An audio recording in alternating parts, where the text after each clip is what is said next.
Hey, AP World History. It's been a while since we had to do a video, but well, we're there. Um, so I'm going to cover us a little bit further. We started into this section five, and I want to at least get us through the rest of section five, and maybe kind of tiptoe our way into section six. I think I can kind of wedge both of them in here, and that will only leave us really just kind of one section left to do to wrap up, which we can do in class and have ourselves still in a good place so that you have time to get studied up and ready for a test and all that business. So this is where we left things off in class: cultural consequences of connectivity, and um, and so we talked about just again this huge role that religion plays and the way that religion spreads, diffuses so widely through our trade routes, and particularly the Indian Ocean, and then some of the Silk Road gets in there as well. And just I suppose if we're talking about the one with the least amount, it's probably the Trans-Saharan, where mainly we're talking about number three down there. All right. So that's kind of where we left it in class, and that's where we'll push it off from now. Although I'd like to point out my little piece of toast. Look, it's kind of like going slow motion. It's like it's not running very well with the video on. Huh, that's interesting. Oh well, moving on. All right, let's see. Our next section here, we're going to focus in on, hey, a topic that has come up from time to time, and so a little bit of some of the technologies and all that kind of stuff that's going on. Going to focus on primarily India, China, and the Middle East. All right, some of our kind of key players that we've got going on here in our different kind of trade routes, um, especially our Silk Roads and our Indian Ocean trade. Just the reminder there that we go back to, if I'm thinking Middle East, there the last one, uh, and again, they're the ones who translate the Greeks. They're the ones who are these incredible thinkers in terms of mathematics, especially algebra, things like that. You also get some of that coming from India. You have kind of like we kind of took a look at even with I think yeah, we were even dealing with some of this having to do with the medicines coming out of the Middle East, and so those are a couple of the kind of the big hitters when it comes to a lot of the science and medicine and knowledge, that kind of a thing. Agricultural advances are going to be particularly coming out of Asia, China. Our good old friend Champa rice shows up yet again. I'm sure that that's what that guy has in those little bushels there. It's probably just full to the almost to the brim with Champa rice, and again, that's going to be an export good. That's something that will be that the Chinese will be trading, will be shipping out, either involved with that money economy, and so making money from it, or some of the trade and barter that's still going on. Tech influences. We have all kinds of them coming from some of our different parts of the world. We've talked about printing coming out of China, that block printing.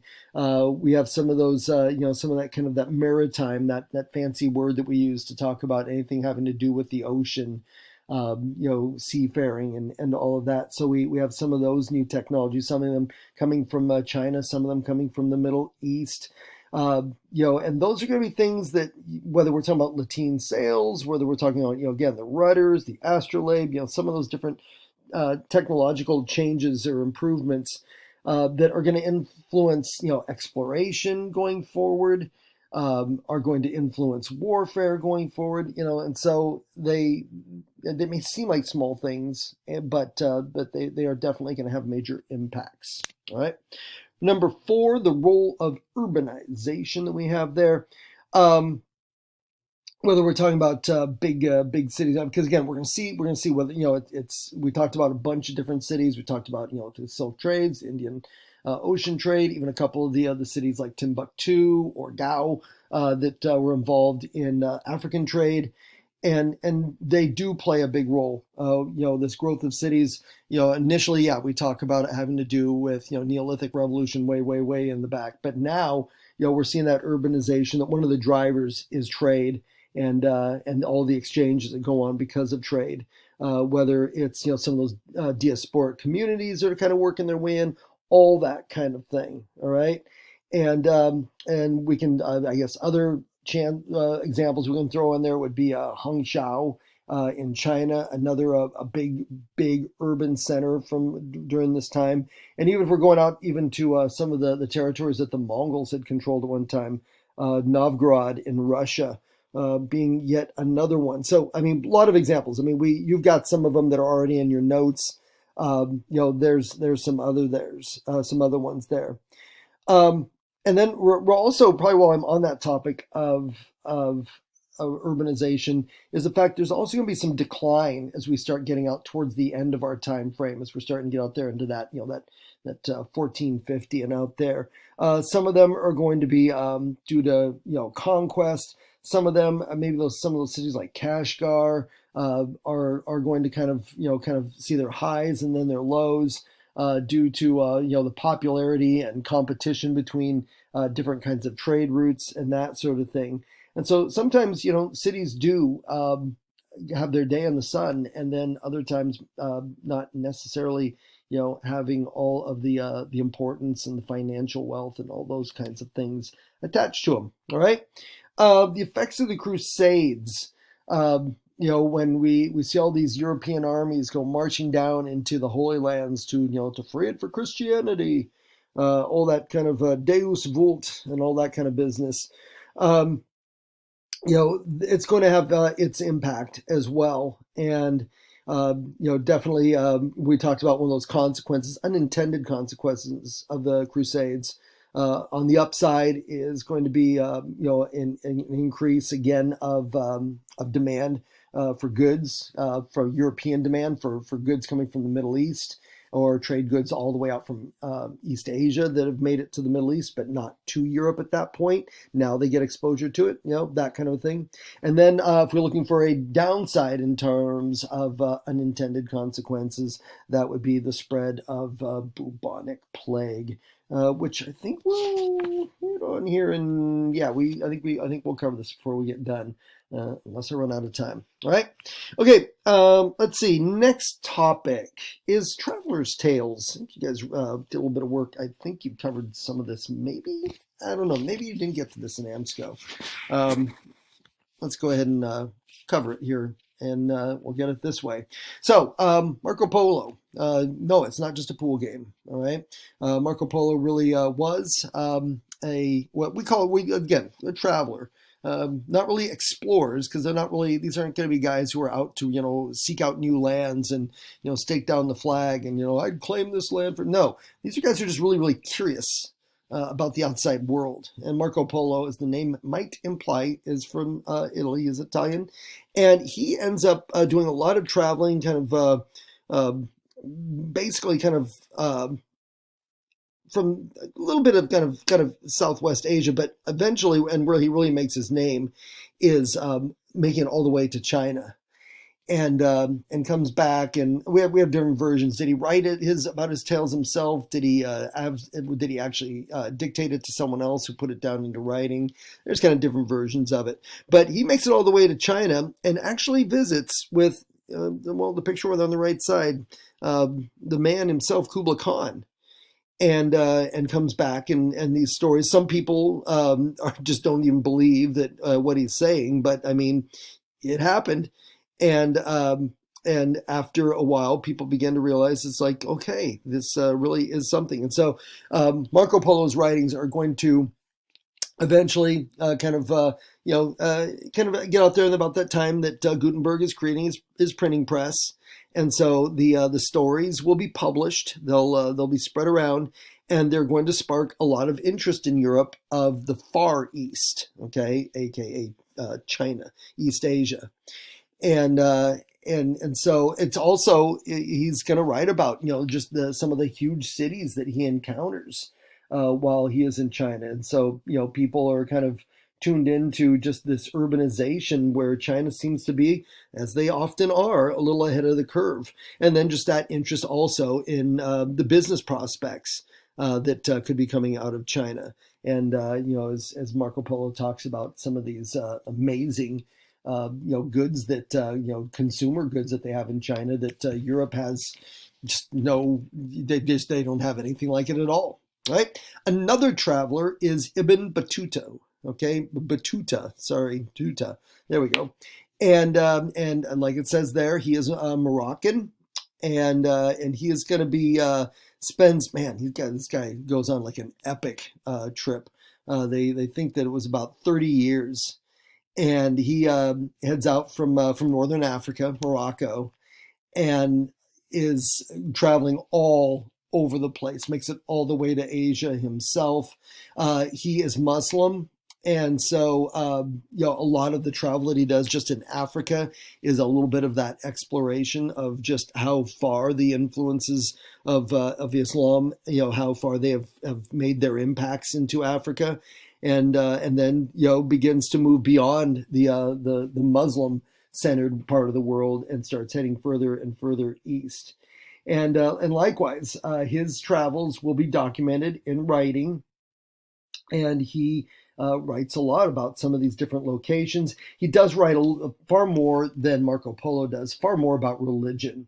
He does have some real interest in some of these different religions that he comes upon, but everything with what he does is very, very centered on his own Muslim faith. Okay. And then what did I do? Okay, I've got her picture there. I don't know. I must be out of order here because I should have in there. So also, do I need to go down here? Marjorie, where are you? There's Marjorie. Sorry, Marjorie's out of order. Marjorie Kemp is she is from England, and what sets her apart is I'm saying she, her name's Marjorie. She's a woman. She's a woman, and so she travels around herself, ends up in different parts of Europe, leaves England and goes to mainland Europe and travels around Europe, ends up down in the Middle East. She herself doesn't know how to read or write, and so her stories are dictated, and she publishes basically an autobiography of her travels.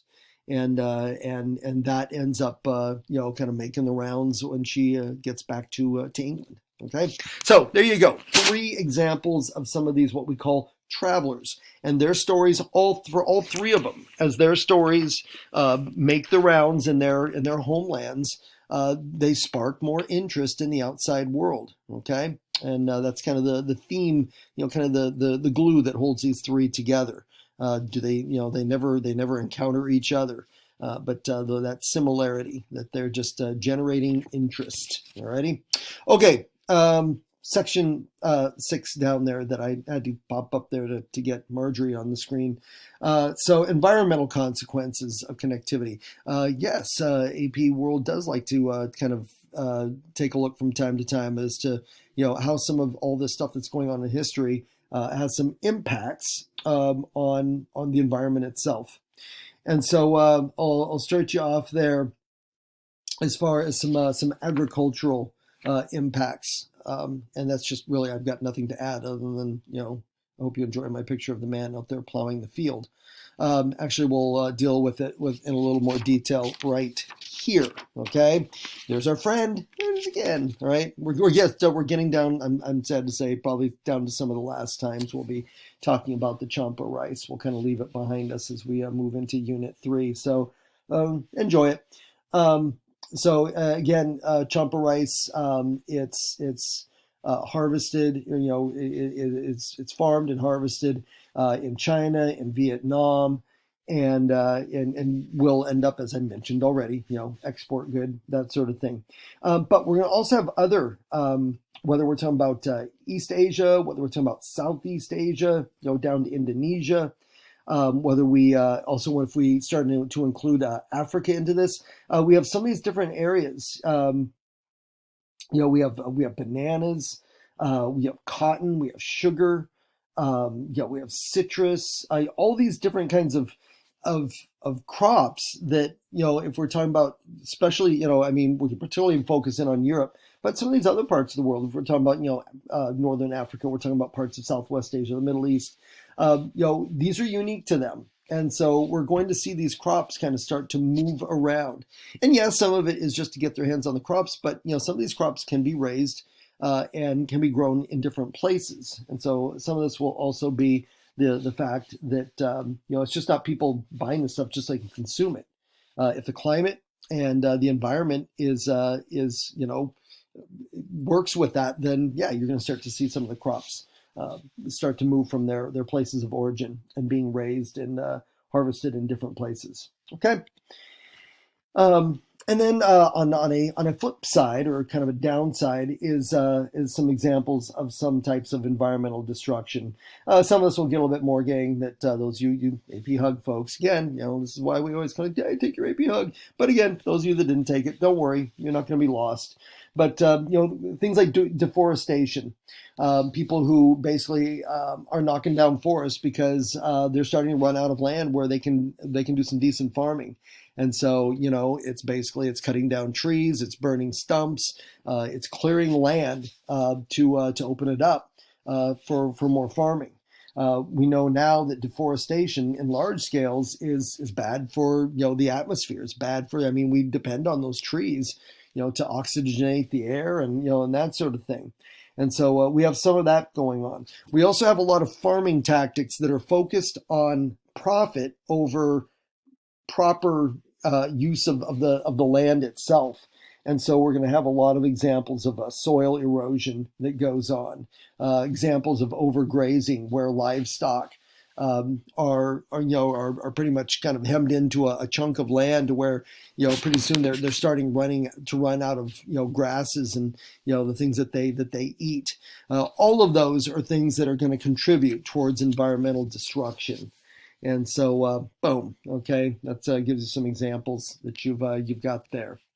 And then we're also going to connect this to environmental, and that is going to be the spread of disease and epidemics that are linked. I'm going to link them to trade, okay, because the star of the show here that we'll talk about with this, it's very likely that it never would have done its damage if it had not been for some of these trade networks. And the star of the show, yes, is the bubonic plague. We've already been talking about it. And so we'll just kind of dive in just a little bit deeper here. According to most historians, we have the Mongols to thank for this. The Mongols, I think, as we mentioned before, it's nothing intentional. They don't know that they're carrying this, but surprise, surprise, as they are making their push westward and they are threatening moving directly into Europe. They take out the Abbasid dynasty and they really are getting kind of right there close. They're bringing bubonic plague with them, and then where it's not going with their armies, it's going to be coming a lot of those trade goods that are coming out of the Mongol-controlled parts of Asia. Okay, and so we've got that. The idea of caravans as these transporters of disease. These caravans that are bringing all of these trade goods from East Asia in, no one knows it, but some of these trade goods are carrying bubonic plague. Some of it, whether it is infected, foodstuffs, whether it's infected clothing, or whether it's the people who are working these caravans and the animals themselves that are carrying it themselves, that sort of thing. Okay, so the caravans are a big way.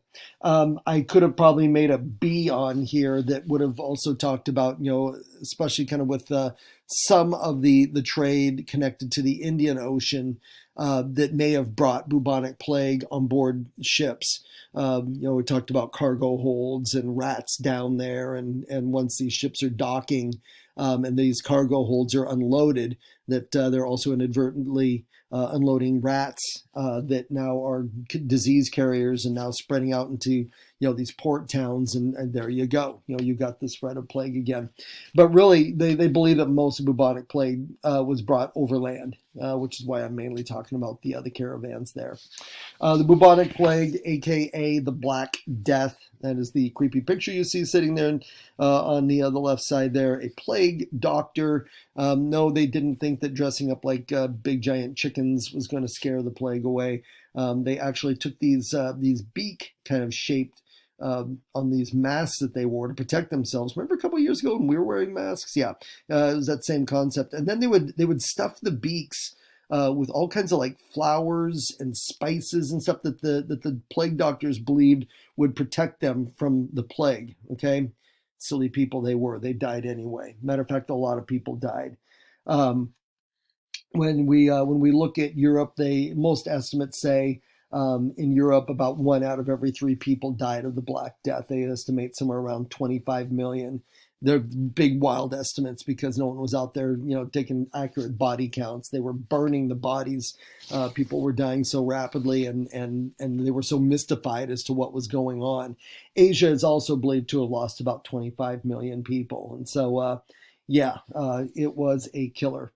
And Black Death, kind of a reference to the bodies blackening after they died. Talking, the bubonic plague, a reference to the buboes, the kind of big pus, uh, kind of bubbles that would form around kind of the glands and on the neck and things like that.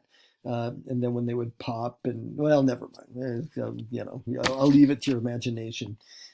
Bad stuff. All right, yeah. Hey, there's good news about the bubonic plague, and if you think about this, there was kind of a version of this that happened with the pandemic as well, where overall there was a lot of people saw a raise in wages. Initially, there was kind of some different kind of job opportunities that were opening up, and so many people die in some of these different parts of the world impacted by the plague, that those who are left all of a sudden are in like this position to say that, hey, if you want me to work for you, you're gonna have to pay me more than whatever few little shekels you were paying me before. And so like it says there, the value of labor increases, and that's going to mean a rise in basically just not cost of living, but just the rise in livability itself. People are going to be making more, and so their quality of life is going to increase. All right, and this is also going to see a decline in feudalism, mainly partially because of all the death and all of the confusion and fear that this has created. Some people believing that this is God's judgment on humanity, that this is end times, and it's going to start to open that door to slowly the shutdown of feudalism and the rise of these big monarchies that will come in and start to create a little bit more unity out of the chaos of feudalism and the Black Death, all those kinds of things. Okay. All right. That is where I'm going to cut you off. Hey, come on. I did this under 25 minutes. You're welcome. All right. When we get back and finish this up, we will finish off with looking at a comparison of economic exchange, all connected here with good old Unit 2. And that'll be it. We'll be done, and we can start talking about November 7th if you're in 4th period, and November 8th if you're in 5th period. We've got a test date on the calendar. All right, that'll do it, and I will see you back in class. Ciao for now.